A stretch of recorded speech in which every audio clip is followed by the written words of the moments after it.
See ya.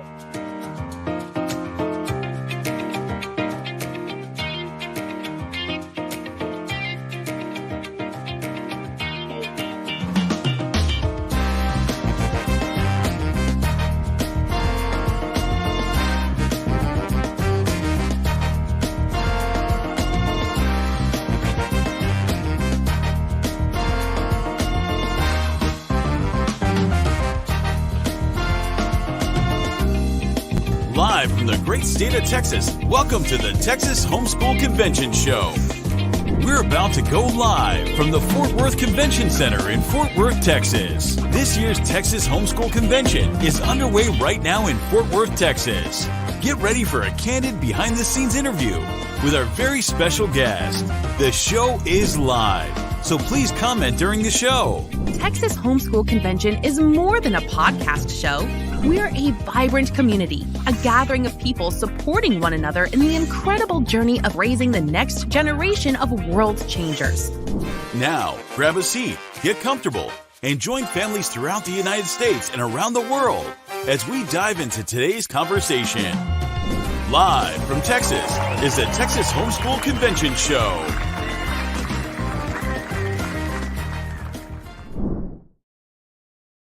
Well, welcome back to the Texas HomeSchool Convention. We are so excited to be here. We're having an awesome afternoon. There's so many incredible things happening all around us. And I am thrilled to be joined by Courtnie Bagley from the Texas Public Policy Foundation. So, Courtnie, tell us a little bit about what you do at TPPF. So my job is the education coordinator. Education director. I got a new job title. I got updated. And my job is to work on education legislation and make advisements or policy suggestions on things like that. I work a lot with the State Board of Education on some of the things that they're dealing with. And also we have some curriculum enrichment lesson plans in Texas history, civics, and energy that I work on and promote around the state. Wow, that is so awesome. It sounds like you're doing some really incredible things there. So tell us a little bit, how did you come to be at TPPF? Well, I taught high school for 20 years, and I had always had an interest in working in somewhere in politics. I like the idea of policy because it's really where the work happens, where the research happens. And I wanted to understand more what goes on behind the scenes. So for the last 2 years, I've been, learning, starting over for a new career. And it's been really exciting. Every day is new, and we're doing great. I'm proud of the work we do for Texas. That's awesome. I love that you said you've enjoyed it, finding like the behind the scenes experience. What's something that's surprised you about what goes on behind the scenes in Texas policy?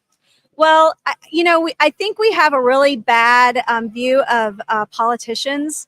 What I've learned is that so many of them really do care, especially in the local communities, about their constituents, and they really want to do the best for their communities. Most of them have really good hearts, and so that's reassuring and refreshing to see that there are really good people working for us in the state. That's so awesome. So what are some of the pieces of legislation that you guys are working on right now? Well, we were involved in House Bill 1605. We do research. And so what we try to do is provide good research to the legislators to show them where the needs are. And when House Bill 1605 was passed, there was a lot in it. And so we helped the State Board of Education to understand the pieces of legislation where it related to the suitability rubric. So the suitability rubric is a new rubric that all instructional materials are going to have to be judged by. And it's things that would be suitable for kids in schools, so it has stuff in there about appropriateness of language. It has things about state law compliance, and also a lot of the questions that people have had surrounding gender issues and the like in our textbooks. So, yeah, that's such a key issue right now. And I know that's even one reason why families in Texas are choosing to homeschool. So can you tell me a little bit about how TPPF supports Texas families and homeschoolers? Well, our research shows that nearly 70% of homeschool families want access to educational savings accounts. They want to be able to provide their kids with resources like a lot of it would be therapeutic opportunities for kids who may be dyslexic, for example. And so with an education savings account, there are no federal dollars attached to it, so none of those federal requirements. We also have research programs in other states that are effective. And so if you look at states like Arizona and Florida who've had these programs for many years, we have seen that through our research that homeschool families have definitely benefited from the opportunities provided to them with these dollars. And also, just one thing, a lot of homeschool families, choose homeschooling so that they can be out of the regulations and the government. And it's an opt-in program. So if that still is a concern for you, you don't have to accept the money, but it's there if you ever do find that you're in need for something that your own homeschool program isn't providing. That's awesome. So what do you think are some of the common misconceptions about education savings accounts? The funding, it's not taking away from public schools. There is a separate funding program for this. Also, a lot of small districts feel like they're going to lose students. But the way the last piece of legislation was written is it was kind of guaranteed that they would not lose funding for a certain number of years. And I think also the benefit that it provides the kids is a really big misconception. When you go into high schools and you talk to high school teachers, for example, there are a lot of discipline problems in high school. And a lot of that is coming about because kids don't get anything out of the material that they're learning. It's just not made for them. And so one of the things I love about the education savings accounts is that it would provide for families the opportunity to enroll their students in a junior college or a technical school so that they could leave high school. We have CTE programs in high schools, but they're really limited to what the district provides. But this would open the door for any kid to pursue whatever interest or God-given talent they have to get a certification in welding or, electrical or plumbing. And these are jobs that are in need in the state right now. There's a deficiency in these jobs. And these are really where the entrepreneurs of the future will be found in these trade jobs. So to me, that's the most exciting thing about the opportunities that the ESAs will offer. That's awesome. So could you give us a little bit of kind of a forecast of where ESAs are at, what needs to happen for them to be available, and kind of where we're going from here? So we're waiting, for January, the next legislative session. This is something that Governor Abbott has made a number one priority, along with the border. There are homeschool families are fortunate that they are able to offer their kids the kind of education that they want their kids to have, but a lot of families aren't able to do that. And so the education savings accounts would allow them to put their kids in the school that they believe is best for their children. It is empowering parents with the kids' education, with their children's education and their children's future. And that's really what we want, right? We want parents to be in charge of their kids.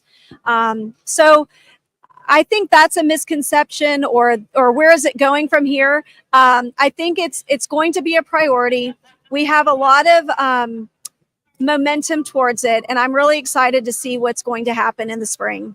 That's so awesome. And I love that you mentioned empowering parents, because that is so key. So tell me a little bit, why do you think empowering parents is so important when it comes to education choices? No one knows a kid better than their parent. No one. Okay, we see them on their good days and their bad days. We really know them inside and out.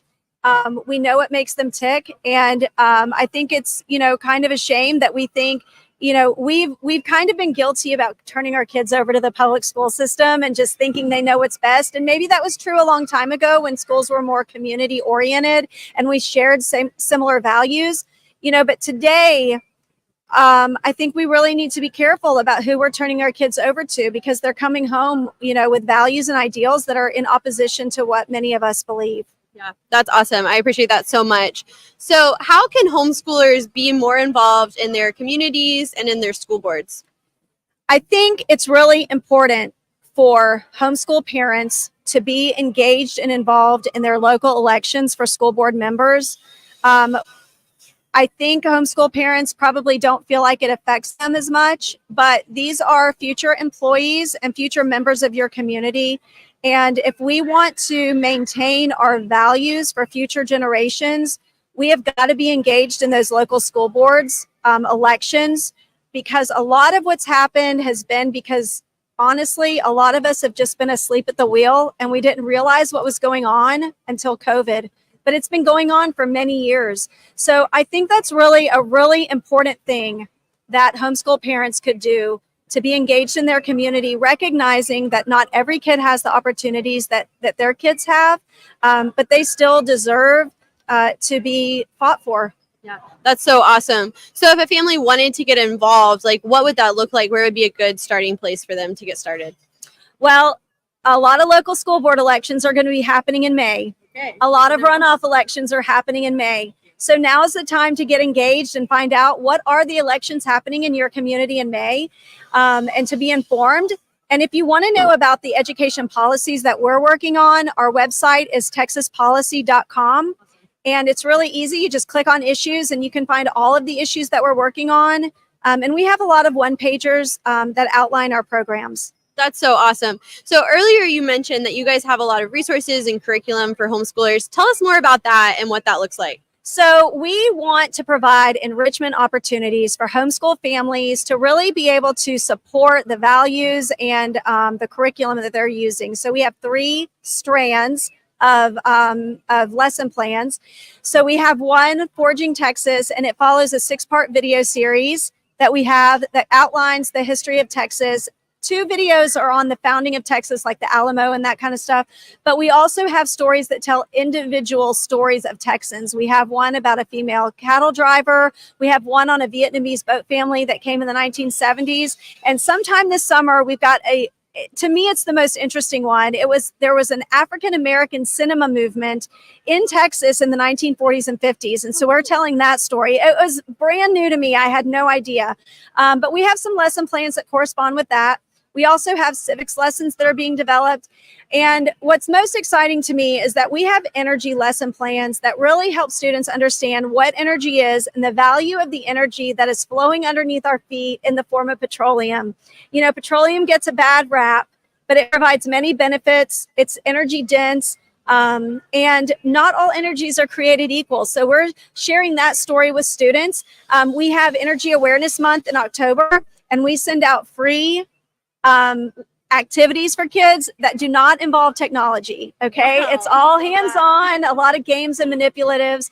So if you email me at cbagley@texaspolicy.com, I will put you on our mailing list. And so when we do that promotion in October, I'll let you know. That's awesome. And these sound like incredible resources. One of the subjects that's required in the state of Texas is good citizenship. So it sounds like a lot of these resources are resources that could help satisfy that requirement for good citizenship. Yeah. So tell us a little bit more about you. What gets you out of bed in the morning? What are you passionate about? Well, I have 4 boys and I taught them all. We all went to public school together. And so I've seen, the impacts of school, good and bad. I've seen how that can affect the future of a kid and their trajectory. And so I am passionate about this. It's something I believe in. And I wish these opportunities were available for my kids, honestly, because I really think they could have benefited from the education savings accounts. That's so awesome. So you were telling me earlier you taught in the public school system and for 20 years, which is incredible. Way to go. So tell me, what was one of your big takeaways when you came out of that and switched over to the Texas Public Policy Foundation? I think teachers get lost in the mix. Teachers get blamed for a lot of things because the bad ones make the news, but there are really good teachers. And to be able to support them and the students is something that I really care about. And anytime I have an opportunity to talk about teachers and students and what they've been through in the public school system and how legislation can make it better, I think is something really important. An opportunity for all parents to choose the education for their kids, whether you want to be a homeschool parent, a private school parent, there's maybe a good charter school in your community, or public school, if that's where you want to leave your kids. it's just, let's parents make the choice. It's not the 20th century anymore or the 19th century. And so much of our education is based on those models. We are like innovating in so many ways. Education should be one way that we're really thinking outside the box and innovating to individualize for our kids. Yes.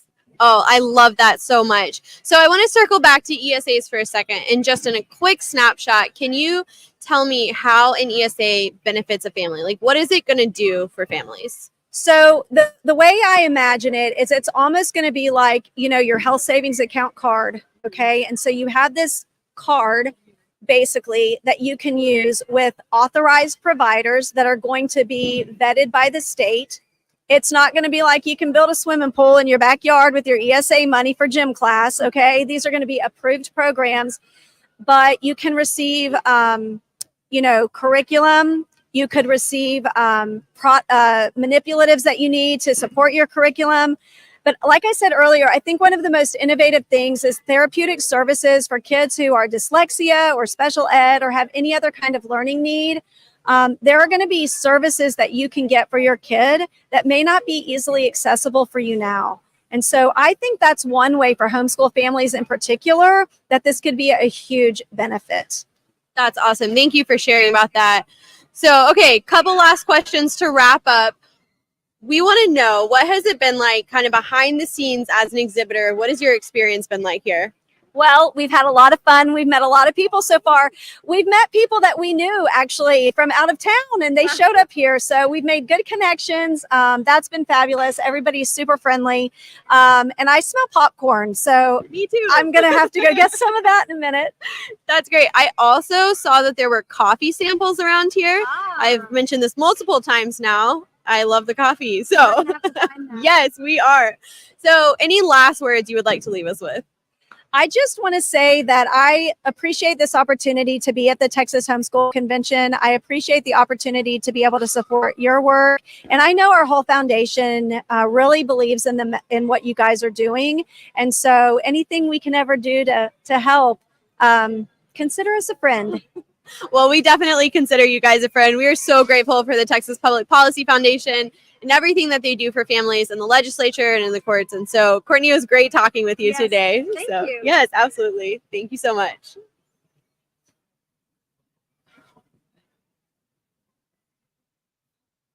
Thank you for joining us live from the Fort Worth Convention Center in Fort Worth, Texas. We hope you are leaving encouraged, equipped, and empowered to take on this week as an intentional parent. Be sure to subscribe on YouTube and never miss an episode. No matter where you are in your journey, we are here to support you. Make sure to check out our website at conventions.thsc.org. Come join our community. This has been the Texas Homeschool Convention Show. Have a request for who you'd like to be on our show? Email us at events@thsc.org and tell us more. We always love hearing from you. We will see you next week.